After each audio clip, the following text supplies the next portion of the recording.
This is a mixer. Okay, it looks like a complicated device, but it's not. First of all, let's just take a look at how this mixer works. Okay, first of all, you'll notice that there are a number of holes.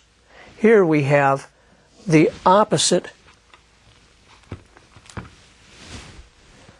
of the microphone input. This is where you connect a microphone cord from a microphone and plug into here.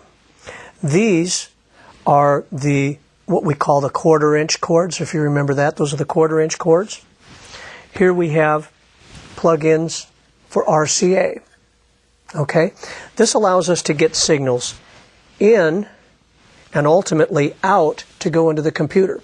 Well, why do we want to use this instead of just running that single cord? Well, you can use the single cord. This allows us more control. First of all, you're going, well, I don't want to deal with knobs. Well, you'll find that knobs are real handy when something is too soft or too loud. To be able to adjust with a simple knob to get the volume level right, it's really handy to have this going here. Okay? Now, let's just talk a little bit about how a mixer works. A mixer first takes input in. Look at this as like a waterfall, okay? Water goes from top and drips down to the bottom. That's exactly how a signal goes in a mixer. You take and you plug your microphone in. The signal then goes and drips down into this first knob, drips down into the second, third, and finally ends up down here. Anything that goes down here will then go from left to right. Okay? That's what we call signal flow. The signal goes from here, goes down, and out here. Okay? So why do we need these knobs? First of all, let's just define what these knobs are.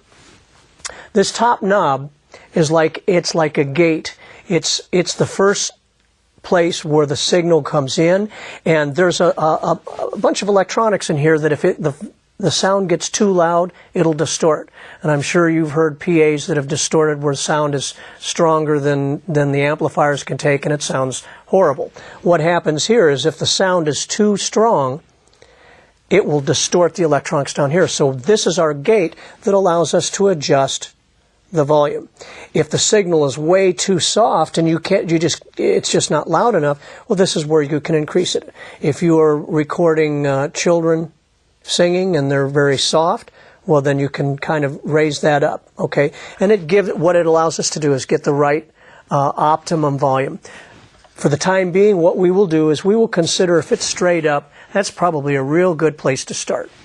Below here, we have two other knobs, and this is a treble and a bass control. They're tone controls. Those of you who have messed with stereos, you know that treble affects the highs and bass affects the lows. Again, in the middle, they don't do anything. But if you turn it to the right, it increases the bass. It makes it a deeper sound and sometimes makes it muddier if you get too much of it. If it's real bassy and you're going, oh man, the bass is way too loud, then you just back this off this way and it turns the bass down. Same thing for the treble. If your microphone is a real scratchy, screechy, you may want to turn it down. If the sound is kind of dull, well, then you turn it up. Okay, that's the treble and bass control. Here we have what's called a pan control. Now, for most of you, you're dealing with stereo speakers. You're dealing with a left and a right. We're not dealing with surround right now, so don't worry about that. This controls whether the sound of this microphone is going to be in the center. In other words, it's going to be equally between the two speakers, or if I turn it this way, the microphone will be to the left. If I turn it this way, there'll be more sound of the microphone in the right speaker, giving you the impression when you listen that the person is standing either in the center, to the left of the center, or to the right of the center. Down in the bottom here, we have another volume control, and you're going, why do we have to have two volume controls? This controls the sound going into the electronics. This controls our overall level that we will play with when we get into the software, because the software will have some meters that will show us if our levels are good. Notice here we've also got two more sets of controls. What this mixer allows us to do is mix. That's right, we can mix more than one sound together. We could have a microphone going at the same time that we have something coming from, say, the keyboards or something like that. But for the most part, you're either going to be dealing with sound from the keyboard that you'll record and then come back and sing on it afterwards, or you'll be dealing with just the microphone to pick up your ensemble, or you might have them picking up the ensemble while they're singing at the same time, and you end up with all sorts of neat stuff. Okay? If you'll notice here, there's a device here. It says phones. Can you see that? What this is this allows us to control volume for our headphones. And we can take a normal set of headphones and you can plug this in and you can monitor what's going into this mixer with headphones.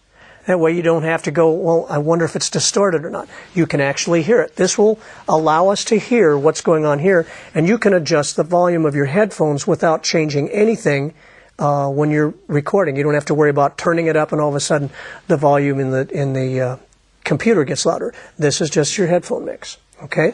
This is our total mix output. In other words, if you have a bunch of things that you're running at the same time, this gives us our overall level. Again, we usually start with everything just kind of centered, and that's our place to start. Okay? Then, what we will do, instead of hooking, like I had shown where you hook the keyboard directly into the computer, what we will do is we will take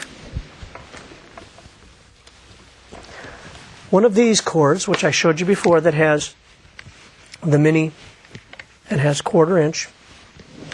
And then what will happen is we will take these RCAs. If you see, I don't know, can you see that? One says input, one says output.